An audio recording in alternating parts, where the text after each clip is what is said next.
relativamente corto. Vamos a ser un poquito puntuales en lo que vamos a desarrollar hoy. El tema es patología de orofaringe, principalmente apuntando a lo que es la patología de la amígdala, ¿no? Entonces, como observamos, son algunas de las imágenes de los procesos que vamos a desarrollar: cuadros de amigdalitis, procesos de hipertrofia de amígdala, complicaciones y el manejo correspondiente determinado en cada caso que vamos a ver. En primer lugar, nosotros tenemos que tener en cuenta que el orofaringe es más que un conducto músculo membranoso que va a darle paso al bolo alimenticio y al aire, ¿no? Tenemos que tener en cuenta los límites, o sea, lo que delimita el orofaringe. La pared superior está dada por el cabo o rinofaringe para abarcando el límite de la pared superior. La pared inferior está conformada por lo que es la hipofaringe y a la altura del hueso dioides. La pared anterior está a la altura de lo que es la úvula, con el límite de la cavidad bucal, ¿no? La pared posterior, la musculatura faríngea y el espacio prevertebral, y la pared lateral por la amígdala propiamente. Entonces, todo esto corresponde a lo que es la orofaringe, ¿no? Diferencia de lo que es la rinofaringe. En cuanto a los límites entre la orofaringe y la cavidad bucal, tenemos un límite superior, está por la unión del paladar duro y blando. En cuanto a lo que es el lateral, está dado por lo que es la pared lateral. A partir de acá es cavidad bucal, a partir de acá es cavidad bucal. Y en cuanto a la línea inferior, dada por las papilas linguales y el hueso dioides, ¿no? Todo más atrás de eso, estamos hablando de orofaringe. Es importante eso para catalogar la ubicación de la enfermedad. No podemos tener de repente un CA de orofaringe versus un CA de cavidad bucal. Entonces, nosotros si tenemos, por ejemplo, una tumoración en esta zona, pues nosotros nos vamos a equivocar si lo catalogamos como una patología de orofaringe, ¿no? Bueno, en cuanto a las localizaciones anatómicas, en la pared anterior tenemos el área glosoepiliótico base de la lengua, que tenemos acá. La pared lateral está dada por la fosa de la amígdala, conformada por sus pilares anterior-posterior, ¿no? Y el surco glosoamigdalar. La pared posterior por la faringe, que está ausente acá, la pared faringe, mejor dicho, y la pared superior por paladar blando y úvula, ¿no? Entonces, estas son algunas de las localizaciones a nivel de lo que es el orofaringe. Entonces, teniendo eso un poquito claro, vamos a entender que en la pared lateral, como ya hemos visto, se encuentran las amígdalas palatinas. Estas son agrupaciones de tejido linfoide, esto ya nosotros lo conocemos, están cubiertas por los pilares, ¿no?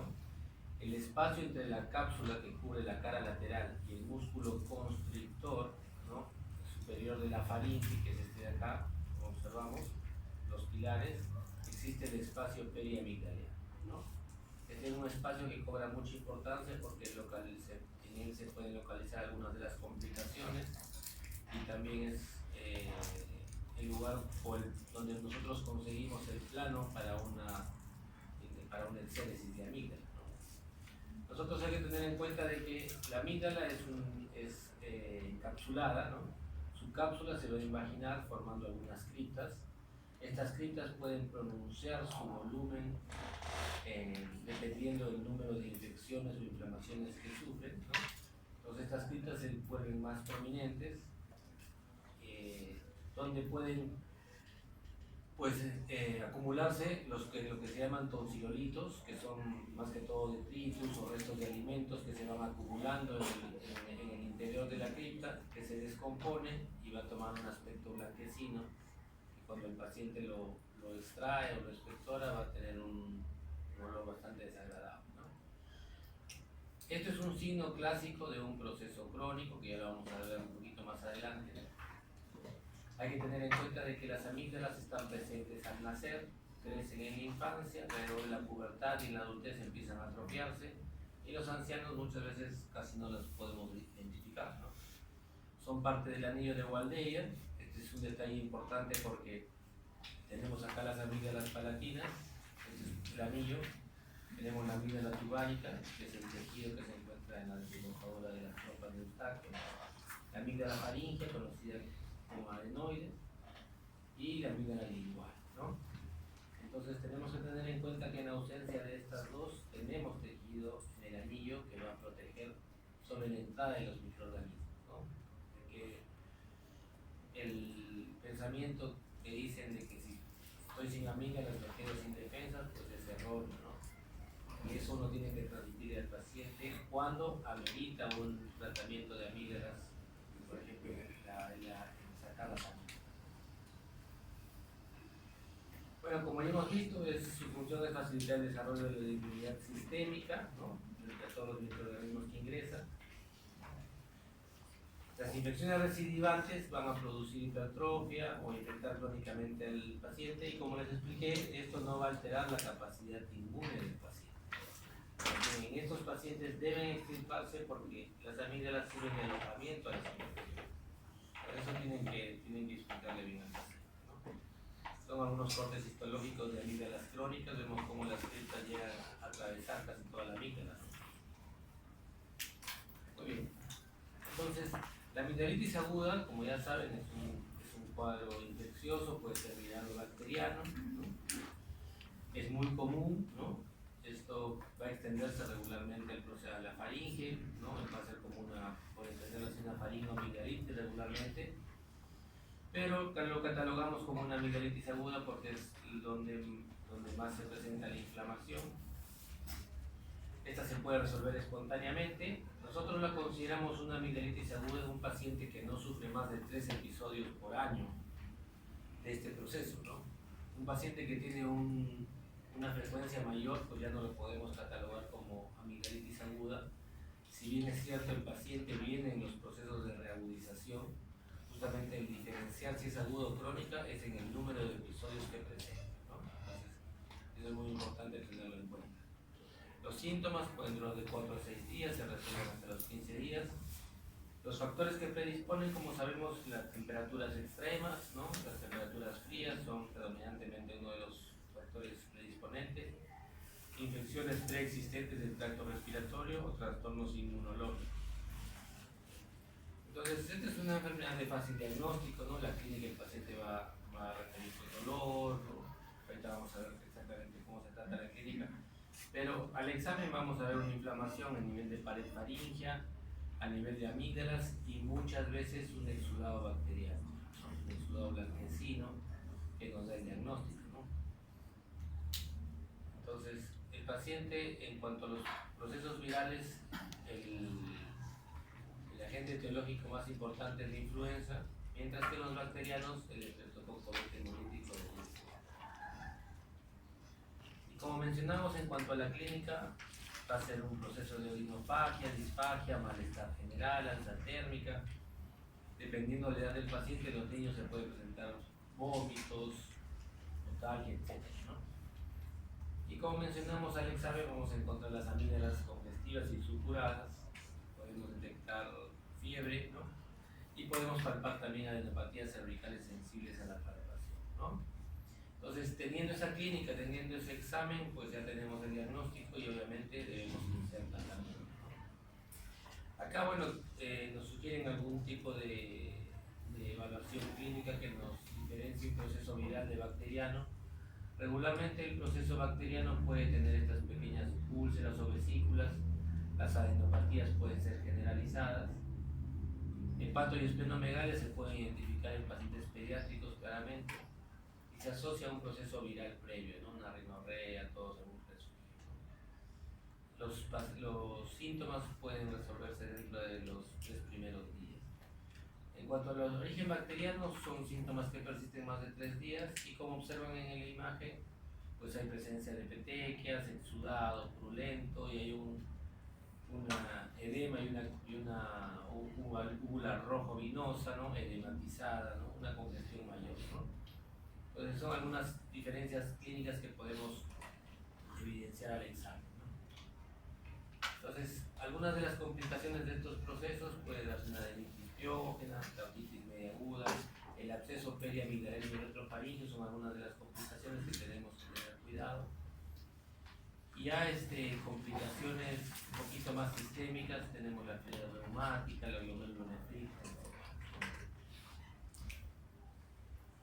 Debemos tener en cuenta que en estos procesos de amigdalitis tenemos que tener en la cabeza, mejor dicho, algunos diagnósticos diferenciales, como la herpangina, que también va a dar dolor, inflamación, malestar general, todos los síntomas que son muy coincidentes en todas estas enfermedades, pero que uno tiene que, en base al examen, poder diferenciar un poco en cuanto a una buena anamnesis, ¿no? La herpangina, la candidiasis, la mononucleosis, sarampión, difteria son algunos de los diagnósticos diferenciales que tenemos que tener en cuenta, ¿no? Sobre todo si las presentaciones a veces no son un poco atípicas. La mononucleosis infecciosa, como ven, va a dar una hepatosplenomegalia, úlceras vesículas en esa zona del orofaringe. En cuanto al manejo, por lo general no vamos a requerir ningún tipo de examen auxiliar. Hablamos de una amigdalitis aguda común, ¿no? Algunas veces, si en el caso se tiene alguna duda o algo, el hemograma, el grama, el hisopado de amígdala, los cultivos van a ayudar, ¿no? Es una patología de manejo ambulatorio. Es importante la dieta y la ingesta de líquidos. Hay que recordar que el paciente por clínica va a tener dificultad y dolor al pasar, ¿no? Entonces, si esto no se intensifica, puede el paciente deshidratarse, etc., ¿no? Ese sí sería un criterio de hospitalización recién, ¿no? En cuanto al tratamiento, como hemos visto, el estreptococo del vete hemolítico del grupo A es el más común. Entonces nosotros tenemos que dar gram positivos, ¿no? Los tratamientos de elección son la amoxicilina, la penicilina benzatínica, la amoxicilina más ácido clavulánico. Y como alternativas en pacientes que tienen alergia, cualquier sulfa o macrólido, ¿no? Nos pueden ayudar, ¿no? Hay que recordar que siempre tienen que ir acompañados de sintomáticos, ¿no? Es decir, antiinflamatorios, antipiréticos, etc. Entonces, esta es la visión característica de un paciente con amigdalitis aguda. Obviamente, dolor a la deglución, malestar general, fiebre, ¿no? Vemos la úvula rojo vinosa, edematizada y el exudado o la placa acá. ¿Listo? Eso es muy fácil, no van a tener mayor complicación hacer ese diagnóstico. Esta es la visión característica de una amigdalitis aguda. Existen algunas formas especiales de faringoamigdalitis aguda que hay que tener en cuenta, que hay que conocer. La amígdala de Paul Vincent o úlcera membranosa, la herpangina por el Coxsackie, escarlatina, la angina herpética por el herpes simple, mononucleosis infecciosa y la difteria, ¿no? Entonces son algunos de estos procesos, como mencionamos, dentro de los diagnósticos diferenciales que tienen que tener, que son presentaciones diferentes especiales, ¿no? Entonces, a diferencia de la amigdalitis aguda, la amigdalitis crónica se hace en base a un diagnóstico por el número de episodios que presenta. Entonces, para hacer un diagnóstico de amigdalitis crónica, el paciente tiene que tener de 4 a 5 episodios al año en 2 años consecutivos. Acá el agente etiológico bacteriano es igual que el anterior. Se pueden agregar algunos otros u hongos, ¿no? Los procesos crónicos, estafilococos, hongos empiezan a aparecer. En cuanto a los factores que predisponen, además del clima como en el anterior, ya hay otros factores que son persistentes como respiración bucal, es algo crónico, ¿no? Infecciones rinosinusales crónicas o regurgitación gastroesofágica, ¿no? Como ven, estas son patologías que tienen regularmente mucho tiempo, ¿no? Que pasan desapercibidas al inicio. Entonces esto condiciona que el paciente pues tenga predisposición a hacer estos cuadros a repetición, ¿no? Los síntomas y signos, como les mencioné, pues el paciente va a venir en la reagudización, va a haber dolor, puede haber fiebre, pero hay algunos otros síntomas que se observan, ¿no? Porque el paciente refiere como la litosis, el mal sabor en la boca, la otalgia y los dolores osteomusculares y poliartralgias es muy frecuente, ¿no? A diferencia del agudo que raramente trae. En cuanto al examen, puede haber una hipertrofia y hipotrofia de amígdala, eritema y edema. Hay granos de calcium y pus, los torsilolitos que estábamos mencionando al inicio, es un signo de la cronicidad. Presencia de ganglios puede haber en el momento de la laminarización, exudados, y se puede asociar acá ya, debido a la cronicidad, de enfermedades reumáticas, nefropatías y cardíacas. Entonces nosotros dentro de estas secuelas no supurativas post-estreptocócica tenemos lo que es la fiebre reumática y la glomerulonefritis post-estreptocócica, ¿no? En cuanto al manejo, también es ambulatorio, puede requerir hospitalización si es que compromete el estado general, como ven, obstrucción bucofaringea, fracaso al tratamiento ambulatorio o la presencia de absceso periamigdaliano.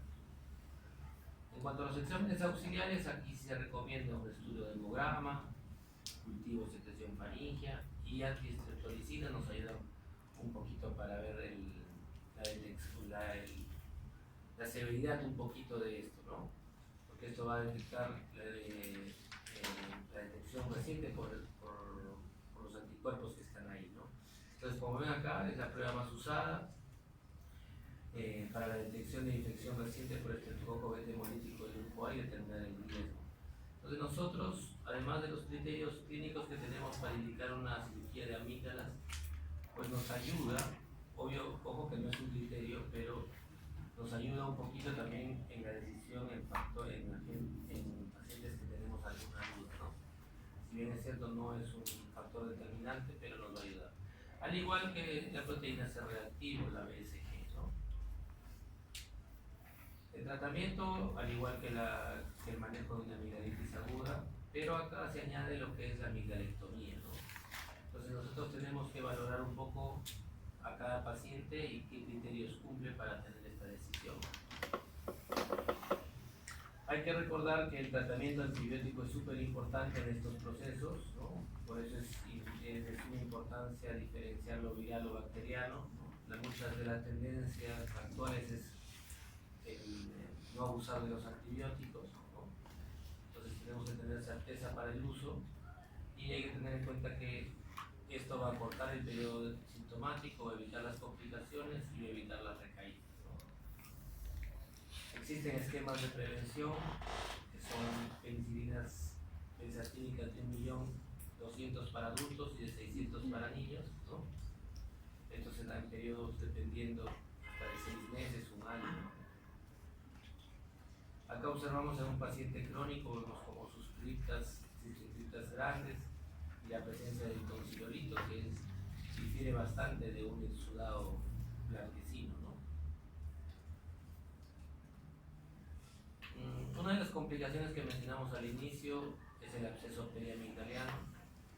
Esta es una infección aguda localizada entre la amígdala y el músculo constrictor superior de la faringe, localizada en ese espacio que mencionamos.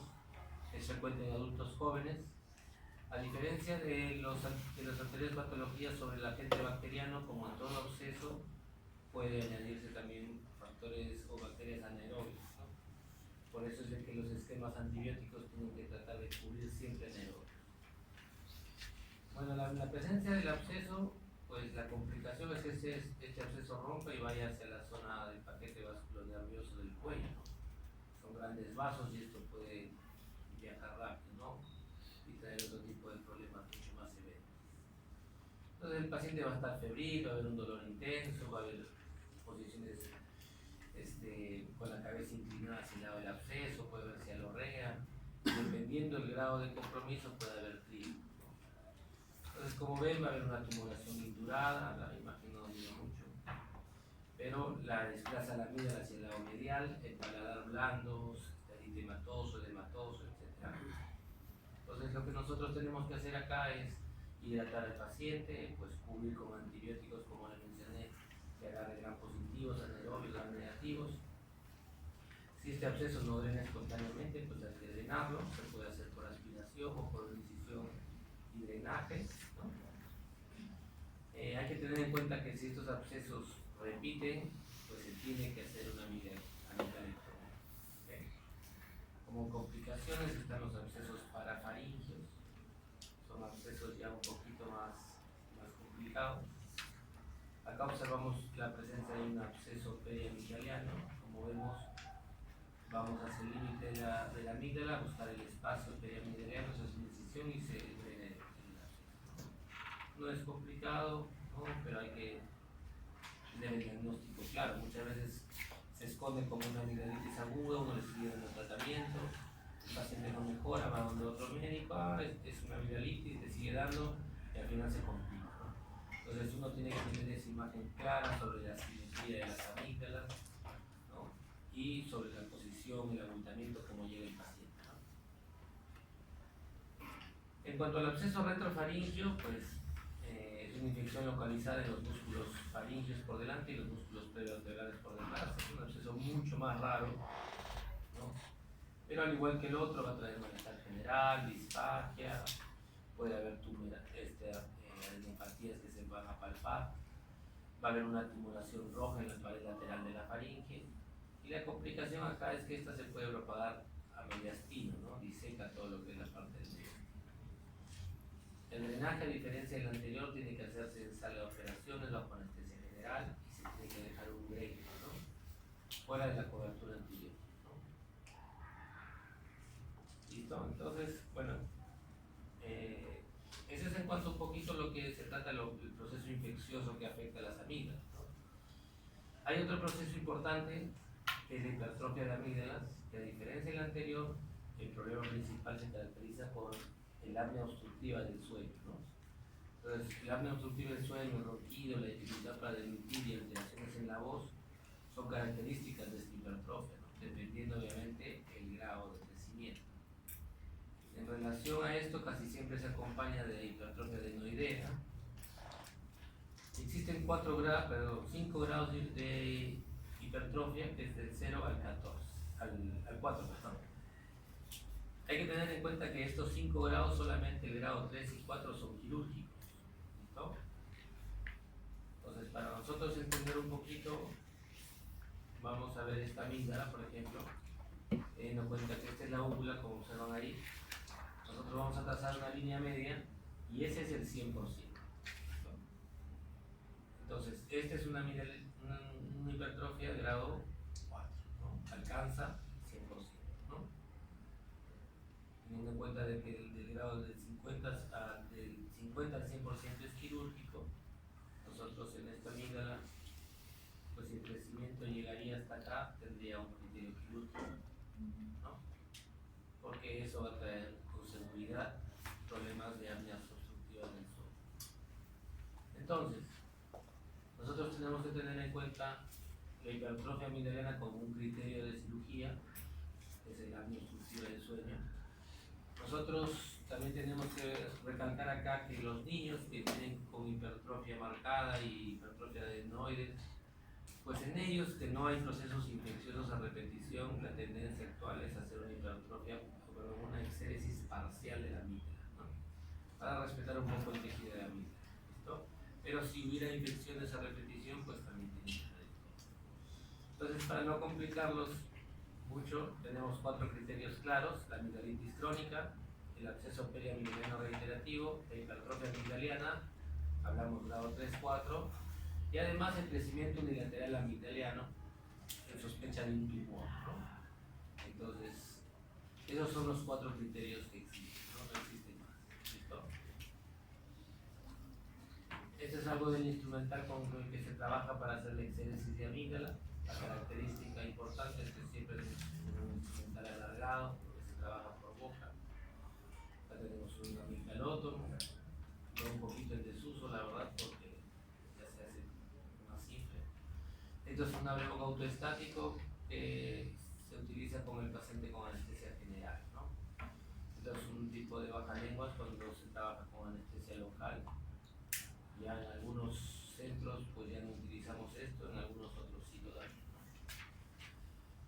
Bueno, el objetivo acá es, como les mencioné, ingresar al plano, ¿no? Que es el espacio, y desprender la amígdala de su cápsula que la separa de la pared faríngea. Entonces, como observan acá, este es el lecho de la amígdala como debe quedar. Este es el pilar anterior, pilar posterior. Acá está la úvula para que se ubique, y este es el lecho, ¿no? Igual observamos cómo tiene el lecho de la amígdala. Acá observamos una amígdala crónica con sus tonsilolitos incrustados ahí. Superior, medio inferior. Esta